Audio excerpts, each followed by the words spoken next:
Selamat dan semangat pagi. Salam menjuah-juah kepada seluruh jemaat yang dikasihi Tuhan dimanapun kita berada.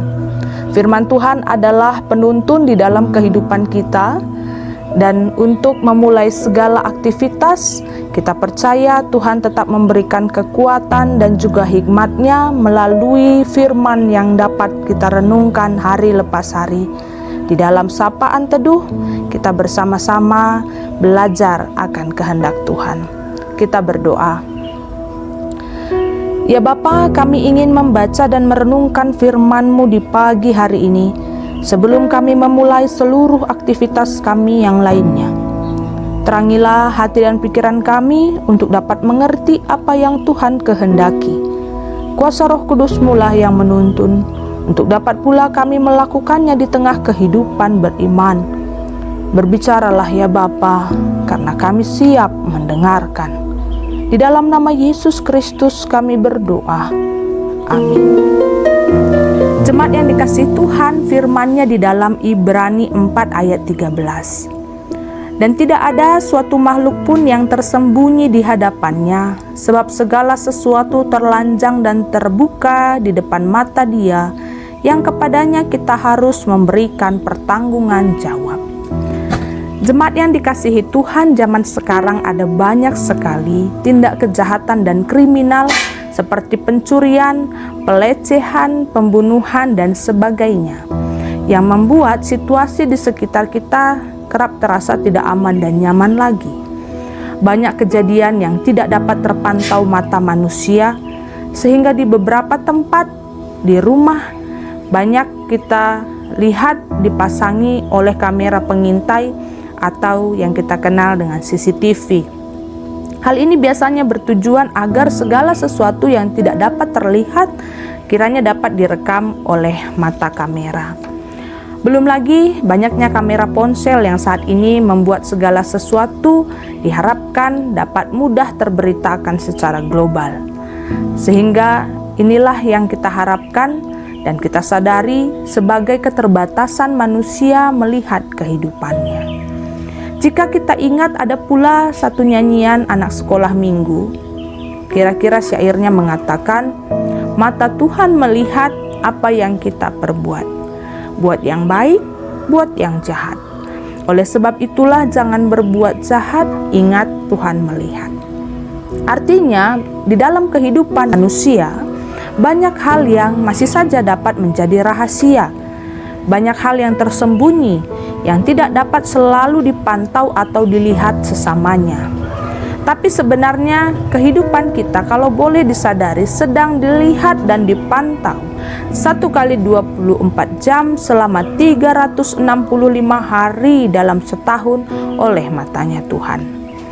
Tidak ada satu sisi pun dalam kehidupan manusia, bahkan kedalaman hati manusia yang tersembunyi di hadapan Tuhan. Kitab Ibrani pasal 4 ayat 13 tadi, jikapun kita mau membacanya mulai dari ayat yang pertama, menyatakan adanya hubungan antara manusia dengan Allah. Ini suatu ikatan bagaimana manusia menyerahkan hidupnya penuh sebagai umat Allah yang taat sampai nanti di perhentiannya. Pada akhir di mana akan tiba seluruh kehidupan kita harus dipertanggungjawabkan di depan Tuhan. Hal-hal yang mungkin saja saat kita hidup kita anggap sempurna, sukses untuk disembunyikan, apakah itu bentuk kebaikan atau dosa dan kejahatan semasa hidup kita, akhirnya nanti akan nyata dan jelas di hadapan Tuhan. Karena menurut firman yang kita baca tadi, segala sesuatu telanjang dan terbuka di hadapan Tuhan, sehingga perbuatan, pikiran, perkataan, perasaan manusia jelas akan dipertanggungjawabkan di hadapan Tuhan. Waktu bersama Tuhan menurut penulis kitab Ibrani ini disebut sebagai waktu perhentian. Adalah suatu masa yang indah di mana kita akan bersama-sama Tuhan menikmati damai sejahtera. Tapi walaupun di sana dijanjikan tidak akan mengalami takut, sedih, dan susah, untuk bersama Tuhan masuk ke dalam perhentian diperlukan ketaatan pada perintahnya, di mana orang yang taat akan menantikan masa ini dengan sukacita, sementara orang yang tidak taat dan mati pengharapannya kepada Tuhan tentunya akan menjalani hidup dan menantikannya dengan banyak rasa takut dan khawatir. Masing-masing kita akan menerima upah dan janji Tuhan, apakah kita taat atau tidak. Penulis kitab Ibrani itu tadi mengingatkan para pembacanya agar bertahan di dalam iman, karena saat itu mereka sedang dicobai untuk meninggalkan Tuhan dalam berbagai-bagai situasi sulit. Penulis surat ini mengingatkan kepada kita untuk tetap setia, agar nantinya ditolak oleh Tuhan dan mendapat kebinasaan dalam perhentian kekal. Kita merespon firman Tuhan dengan mengajak diri kita untuk memeriksa kembali apakah sejauh ini kita telah taat dan setia kepada Tuhan. Firman Tuhan yang telah kita dengar apakah telah teraplikasi dalam hidup kita? Inilah bukti dari ketaatan firman bahwa kita tidak mau lagi hidup di dalam dosa. Walaupun dalam kehidupan ini pasti banyak sekali godaan dan tantangan untuk hidup dalam pelanggaran, firman Tuhan mengingatkan kita pada hari ini, jangan sekali-sekali mengikuti contoh ketidaktaatan ataupun mengeraskan hati akan firman Tuhan. Jika kita mau membuka hati dan akan kebenaran firman Tuhan, maka kita akan mampu taat saat kita mau mengampuni kesalahan tanpa ada lagi dendam. Kita belajar taat dengan mengasihi tanpa ada lagi iri dan benci.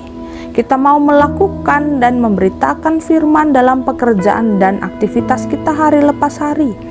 Mau bersukacita dan merendahkan hati mengambil bagian dalam melayani dan bekerja untuk Tuhan.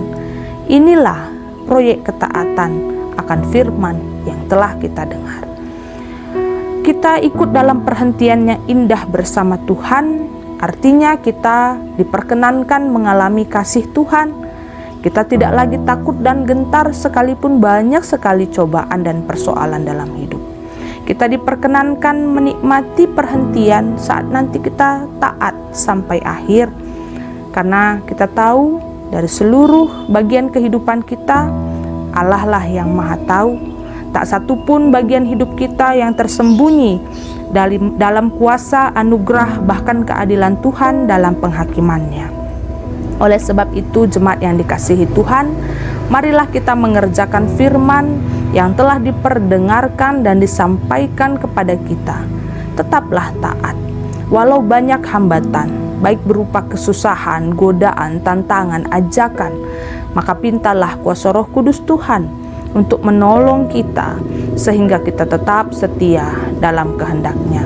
Karena tidak ada yang tersembunyi di hadapan Tuhan, maka kerjakanlah bagian iman dengan sungguh-sungguh.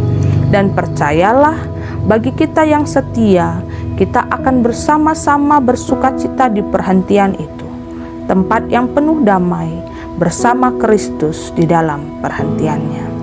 Amin. Marilah sekarang kita berdoa dan bersyafaat. Kita bersatu di dalam doa. Tuhan, kami sungguh bersyukur firman-Mu tetap mengingatkan kami menjadi anak-anak Tuhan yang setia. Kami tidak memiliki kekuatan selain daripada-Mu ya Tuhan untuk hidup dalam ketaatan. Tapi kami percaya kuasa Roh Kudus akan tetap mengajarkan dan menuntun hidup kami agar kami setia mengikuti Yesus. Dan di pagi hari ini pun kami tidak lupa berdoa untuk seluruh aktivitas yang akan kami jalani, baik anak-anak kami yang masih kecil, kami yang sedang bekerja, baik di rumah, di tempat kerja, dan dimanapun kami melakukan aktivitas, kami percaya Tuhan menolong. Kami juga berdoa untuk situasi pandemi yang sedang bersama-sama kami hadapi. Kiranya ini pun tidak menggentarkan hati kami untuk tetap taat melakukan kebenaran firman Tuhan. Dan kami berdoa juga untuk seluruh kekasih hati kami, anggota jemaat GBKP Runggun Cibubur. Kami berdoa untuk hamba Tuhan, pendeta dan keluarga, para majelis, pertua dan diaken bersama dengan seluruh keluarga, agar mereka tetap setia dalam melakukan pelayanan dan Tuhan yang menjaga hati mereka, supaya ada sukacita, kesehatan, rezeki, dan segala yang baik yang Tuhan anugerahkan bagi setiap hamba-Mu yang setia. Begitupun tidak lupa kami berdoa bagi seluruh jemaat, pribadi lepas pribadi, keluarga lepas keluarga, agar kami pun dapat tetap setia dan taat melakukan kehendak Tuhan, walau banyak tantangan yang kami hadapi.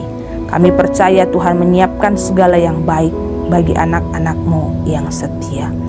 Ini doa dan harapan kami Tuhan. Kami tutup bungkus setiap pengharapan kami dalam satu nama yang indah, Yesus Kristus Juru Selamat yang hidup. Amin. Jemaat yang dikasihi Tuhan, selamat dan semangat beraktivitas. Ingat untuk selalu menjaga kebersihan dan kesehatan, rajin cuci tangan, pakai masker kemanapun kita pergi, dan ingat untuk jaga jarak. Kiranya Tuhan Yesus memberkati kita semua.